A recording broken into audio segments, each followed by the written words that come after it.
શું તમે ક્લાસરૂમમાં પ્રશ્ન પૂછતા મૂંઝાવ છો? તો અત્યારે જ ડાઉનલોડ કરો યુથ એજ્યુકેશન.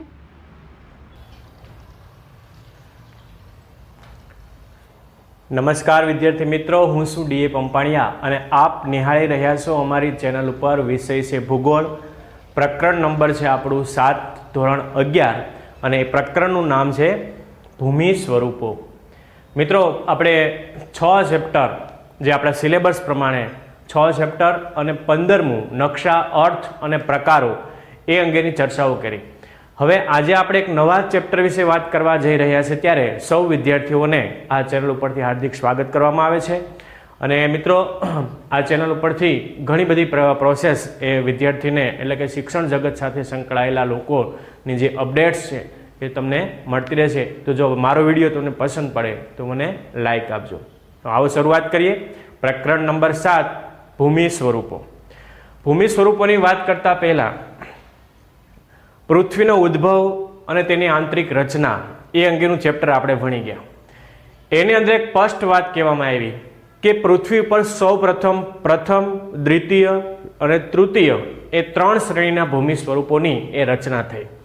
એમાં પ્રથમ શ્રેણીના જે ભૂમિ સ્વરૂપો રચાયા એમાં ત્યારબાદ દ્વિતીય શ્રેણી અને છેલ્લે જે બાહ્ય બળો અને વિદાવરણ કે ઘસારણ કે વગેરે પ્રક્રિયાને કારણે જે તૃતીય શ્રેણીના ભૂમિ સ્વરૂપો રચાયા એ અંગેની ચર્ચાઓ એ પાઠની અંદર કરવામાં આવી. આજે આપણે મિત્રો જ્યારે વાત કરીએ છીએ ભૂમિ સ્વરૂપોની, તો એની શરૂઆત કરીએ આપણે પ્રસ્તાવનાથી કે પૃથ્વી સપાટી ઉપર તમે કોઈ પણ જગ્યાએ વિશ્વના કોઈ પણ દેશના નકશા સાથે તમે સંકળાઓ અથવા વિશ્વના કોઈ પણ ક્ષેત્રમાં તમે જાઓ તો જુદા જુદા ક્ષેત્રોની અંદર અલગ અલગ પ્રકારની વસ્તુઓ એ જોવા મળશે તમને. ક્યાંક મેદાનો હશે, ક્યાંક પર્વતો હશે, ક્યાંક ઊંડી ખીણો હશે, ક્યાંક ઊંચા ટેકરાઓ હશે કે ક્યાંક હિમાલય જેવડો આવો વિશાળ શ્રેણી ધરાવતો એક ગેડીકરણથી ઉપસી આવેલો વિશાળ એ પર્વત પણ તમને જોવા મળશે. તો મિત્રો, આ બધા છે એને જ આપણે ભૂમિ સ્વરૂપ તરીકે ઓળખીએ છીએ. ભૂમિ એટલે પૃથ્વી અને એના સ્વરૂપો, એના લક્ષણો કે શું જોવા મળે. તમે દ્રષ્ટિપાત કરો તમારી આજુબાજુના વિસ્તારની અંદર તો ક્યાંક મેદાન હશે, ક્યાંક પર્વતો છે, ક્યાંક મેદાન અને ક્યાંક વિશાળ સમુદ્ર અને ખાઈઓ, સરોવરો.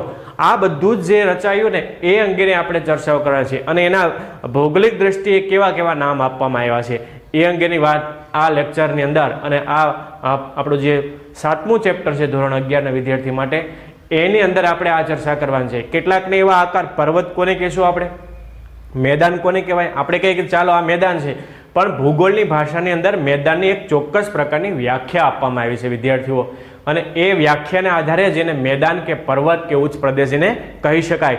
ચોક્કસ સમુદ્ર સપાટી લેવલથીનું માપન થતું હોય છે, ચોક્કસ પ્રકારનો એક ઊંચાઈ કે ઢોળાવ ધરાવતા હોય છે. ત્યારબાદ કરાડ કોને કહેવાય, ખીણ કોને કહેવાય, કોતર કોને કહેવાય. આ અલગ અલગ પ્રકારના જે આપણે નામ સાંભળીએ છીએ રોજબરોજ દૈનિક જીવનની અંદર, પરંતુ એને વૈજ્ઞાનિક ભાષાની અંદર, ભૌગોલિક ભાષાની અંદર જ્યારે એને નામ આપવામાં આવતું હોય તો એ કેવા નામ હશે એ પાઠની અંદર હવે તમને આમાં ખ્યાલ આવશે. આપણે જેમ જેમ આપણે ચર્ચા કરતા જશું આગળ એમ તમને એ માહિતી મળતી રહેશે. ઓકે, તો આ વાત થઈ પ્રસ્તાવનાની. હવે આપણે વાત કરીએ છીએ ભૂમિ સ્વરૂપોનો ઉદ્ભવ. કઈ રીતે ઉદ્ભવ થયો? તો પૃથ્વીની આંતરિક રચનાની સાથે આપણે ફરી પાછા જઈએ કે જ્યારે સૂર્યમાંથી જ્યારે પૃથ્વી છૂટી પડી તો એક સંકુચન આકાર, એટલે કે તમે અગાઉ મેં તમને એક ઉદાહરણ આપ્યું કે તમે ઘરે એક ચીકુ લઈ આવો અને ચીકુ અઠવાડિયા સુધી તમારા ઘરની અંદર એમને પડ્યું રહે તો એ ચીકુનો આકાર કેવો થઈ જશે મિત્રો? તમે એક ટ્રાય કરજો. તો એક ખડબસનો જે આકાર ચીકુનો થઈ જાય છે એમ જ પૃથ્વી જ્યારે સૂર્યમાંથી છૂટી પડી ત્યારે એક ધગધગતો આગનો ગોળો જ હતી, પરંતુ ધીમે ધીમે એની અંદર જે સંકોચન થયું અને સંકોચન થતાં પ્રથમ શ્રેણીના જ્યારે જે ભૂમિ સ્વરૂપો રચાયા એ મહાસાગરો અને પર્વતો, જેને આપણે કહી શકીએ છીએ કે મહાસાગરો અને ભૂમિખંડો જે પ્રથમ શ્રેણીના રચાયા, કે જે ટેકરાળવાળો વિસ્તાર હતો એ પર્વતો બન્યા અને ખાડાવાળા વિસ્તારો હતા એ મહાસાગરો બન્યા. આ પ્રથમ શ્રેણીના ભૂમિ સ્વરૂપોનો ઉદ્ભવ થયો. એટલે પૃથ્વીના ઉદ્ભવની સાથે જ ભૂમિ સ્વરૂપોના ઉદ્ભવ ધીમે ધીમે એ વિકાસ પામ્યા. એટલે પ્રથમ શ્રેણીના ભૂમિ સ્વરૂપો રચાયા, એમાં પર્વતો બન્યા અને મહાસાગરોનો સમાવેશ થાય. આપણે 4 મહાસાગરો જે છે એ 4 મહાસાગરો અને વિશાળ જે પર્વતો આવેલા છે એ પર્વતોનો સમાવેશ એ પ્રથમ શ્રેણીના ભૂમિ સ્વરૂપોની અંદર ઉદ્ભવની સાથે સંકળાયેલો છે. અહીંયા વાત કરી છે કે ભૂસંચલન, જે ભૂસંચલન એટલે શું કે ભૂસંચલન બે પ્રકારના હોય. આપણે જોઈ ગયા ભૂકંપ અને જ્વાળામુખીની અંદર કે એક મંદ સ્વરૂપનું ભૂસંચલન અને બીજું છે તીવ્ર સ્વરૂપનું ભૂસંચલન. મંદ સ્વરૂપનું ભૂસંચલન ઘણીવાર પૃથ્વીની અંદર જે કંપારી અનુભવાય છે એને આપણે મંદ સ્વરૂપનું ભૂસંચલન, અને તીવ્ર ભૂસંચલન પારાવાર ઘણું બધું નુકસાન પહોંચાડે છે. તો ભૂસંચલન પ્રક્રિયાને કારણે આ બધી વસ્તુ, પર્વતો છે, મેદાનો છે, ઉચ્ચ પ્રદેશો છે, એનો વિકાસ થયો છે. ક્યાંક મેદાન હતા, ક્યાંક પર્વતો હતા, અને પૃથ્વીનો આકાર મિત્રો દિવસે દિવસે એ સતત બદલાતો રહે છે. આવનારા સમયની અંદર પૃથ્વીનો વિકાસ અને આકાર એ બદલાવાનો છે.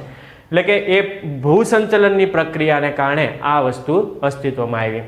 મોટા ભાગે ભૂમિખંડો રચાયા. પહેલા એક વિશાળ મોટા ભૂમિખંડો રચાયા કે જેમાં આપણે પેન્જિયા નામનો એક આપણે જોઈ ગયા. એક માત્ર ને માત્ર આદિમહાખંડ, અત્યારે જે 7 ખંડો છે એમ શરૂઆતની અંદર માત્ર ને માત્ર એક જ ખંડ હતો. એટલે એક વિશાળ ભૂમિ સ્વરૂપો, મોટા ભૂમિ સ્વરૂપોની એ રચના થઈ. ત્યારબાદ બીજું છે મહાસાગરનો ઉદ્ભવ થયો. આ પ્રથમ શ્રેણીના ભૂમિ સ્વરૂપોનો રચના થઈ. ભૂમિખંડો અને મહાસાગરો, આ પ્રથમ શ્રેણીના ઉદ્ભવ ક્યારે થયો? તો પહેલી વસ્તુ આવી, શું રચાણું પૃથ્વી ઉપર પહેલા શું આવ્યું છે? તો પૃથ્વી પર પહેલા મોટા ભૂમિખંડો રચાયા અને મહાસાગરનો ઉદ્ભવ થયો. આ પ્રથમ શ્રેણી. હવે દ્વિતીય એટલે કે બીજી શ્રેણીની અંદર કયા ભૂમિ સ્વરૂપોનો સમાવેશ થાય? તો એમાં પર્વતો, મેદાનો, ફાટખીણો વગેરેનો ઉદ્ભવ થયો. એ ત્યારબાદ પછી પર્વતોની રચના થઈ. ત્યારબાદ વિશાળ મેદાનો બન્યા અને ફાટખીણો, જે બે પર્વતો વચ્ચેની જે ખીણ હોય છે, જેને આપણે તમે જોયો છે ઘણીવાર નેશનલ જિયોગ્રાફી ડિસ્કવરી ચેનલની અંદર તમે જોતા હશો કે વિશાળ ખીણો જે છે, કોતરો છે, એનો પણ સમાવેશ એ દ્વિતીય શ્રેણીના ભૂમિ સ્વરૂપોની અંદર કરવામાં આવે છે. આનો ઉદ્ભવ થયો. હવે ત્રીજા શ્રેણીના જે ભૂમિ સ્વરૂપોની રચના થઈ એ પછી બાહ્ય બળોની ઉપર અસર થઈ. બાહ્ય બળો, આંતરિક વિદાવરણ, ઘસારણ, ખવાણ. આ બાહ્ય બળો એટલે કે પવન છે, ગતિ છે, તેજ પાણી વગેરે, વહેતી નદીનો પ્રવાહ, આ બધી વસ્તુઓને કારણે બાહ્ય બળોની અસરથી વિવિધ આકારોની રચના થઈ. એ અલગ અલગ પ્રકારના પછી આકારો થઈ ગયા. જેમ તમે રણ વિસ્તારની અંદર તમે જાઓ તો રણની અંદર રોજે રોજ દૈનિક અને સમયે સમયે એના રણના આકાર અને કદ બદલાતા રહે છે. શું કામ?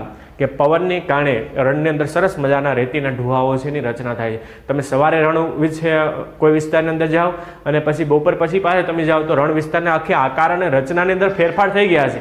એ રેતીના ઢુવાઓ છે પવનની ઘસારણને કારણે, એટલે કે પવનની વેગ ગતિને કારણે એની અંદર રેતીમાં ફેરફાર થાય અને એક સરસ મજાનો આકાર એ રણની અંદર રચાય છે. તો એ બાહ્ય બળ કહેવાય વિદ્યાર્થીઓને. આ બાહ્ય બળની અસરને કારણે એની એ વિવિધ આકારની રચના થઈ. એમાં કઈ રચના થઈ? તો વી આકારની ખીણ અને યુ આકારની ખીણ. વી આકારની ખીણ એટલે શું? કે જે કોઈ પણ ખીણ તમે છે એ વી આકાર, બે પર્વતો હોય ને વચ્ચે આ રીતે ખીણ આવેલી તો વી આકાર. બીજી એક યુ આકારની ખીણ છે એની રચના થઈ. એટલે બે પ્રકારની ખીણોની રચના થઈ, વી આકાર અને યુ આકારની ખીણ. તમને પરીક્ષામાં પ્રશ્ન આવે તો યાદ રાખજો કે વી આકાર અને યુ આકારની ખીણની રચના કોને કારણે થઈ? તો એ બાહ્ય બળોની અસરને કારણે થઈ છે. ઓકે. આ ત્યારબાદ એના પછી આવે છે જળધોધ. કોઈ જગ્યાએ એક નદીનો પ્રવાહ હોય, તમે ધોધ જોયા હશે. ગુજરાતીની અંદર એક સરસ મજાનો 10મા ધોરણની અંદર હું હતો ત્યારે પાઠ આવતો જોગનો ધોધ. આ નામ સાંભળ્યું છે. તમારે આજુબાજુમાં કોઈ એવા ધોધ હશે કે જે એક નદીનો પ્રવાહ એ પહાડ ત્યાંથી વેણ અટકે છે અને ત્યાંથી જે નીચે પાણીનો પ્રવાહ પડે છે તેને આપણે ધોધ તરીકે જળધોધની રચના થઈ. રેતીના ઢોવા જે રણ વિસ્તારની અંદર અસ્તિત્વમાં આવ્યા. હિમ અસ્માવલીઓનો વિકાસ થયો. ત્યારબાદ ભૂસ્તંભ એવા અલગ અલગ પ્રકારના કરાડો જેવા રચના થઈ. સમુદ્ર કરાડ, સમુદ્રની કિનારાને આસપાસની અંદર સમુદ્ર કરાડ એની આ બધા વિશે મિત્રો ડિટેલની અંદર આપણે ચર્ચા કરવાની છે. એના ફોટા સાથે, તસવીરો સાથે એ તમારા ટેક્સ્ટ બુકની અંદર આ વસ્તુ આપેલી છે, તમે એની અંદર અવશ્ય જોજો વગેરે. આ તૃતીય શ્રેણીના ભૂમિ સ્વરૂપોની અંદર એને મૂકવામાં આવે છે. તો આ રીતે ભૂમિ સ્વરૂપોનો ઉદ્ભવ થયો. પ્રથમ શ્રેણીના, દ્વિતીય શ્રેણીના અને તૃતીય શ્રેણીના. પ્રથમ શ્રેણીના જે ભૂમિ સ્વરૂપો રચાયા એ મોટા ભૂમિખંડો અને મહાસાગર ઉદ્ભવ થયો. દ્વિતીય શ્રેણીની અંદર પર્વતો છે, મેદાનો છે, ફાટખીણો છે, ઉચ્ચ પ્રદેશો છે, એનો સમાવેશ થયો. અને તૃતીય શ્રેણીની અંદર જે ભૂમિ સ્વરૂપો રચાયા વિદ્યાર્થીઓએ બાહ્ય બળોને કારણે રચના થઈ. એની બાહ્ય બળો એટલે શું? કે નદીનો પ્રવાહ, પવનની ગતિ, વિદાવરણ, ઘસારણ, ખવાણ, આ બધા પ્રક્રિયાને કારણે જે રચના થઈ અને એને આકારે વિવિધ પ્રકારના આકારોની પણ રચના થઈ. વી આકાર અને યુ આકારની ખીણની પણ રચના થઈ અને રેતીના ઢુવાઓ, ભૂસ્તંભ, દરિયાઈ કરાડ, ભૂઅસ્માવલીઓ એનો સમાવેશ થયો. તો મિત્રો તમને ખ્યાલ આવ્યો કે ભૂમિ સ્વરૂપોનો ઉદ્ભવ કઈ રીતે થયો. બરોબર. હવે નેક્સ્ટ પિરિયડની અંદર જ્યારે આપણે મળશું ત્યારે વિગતવાર વિશે એના આગળ ચર્ચા કરીશું. તો અહીંયા આ ટોપિકને આપણે વિરામ આપીએ છીએ. ફરી પાછા મળીએ ટૂંક સમયની અંદર. સૌનો આભાર, ધન્યવાદ.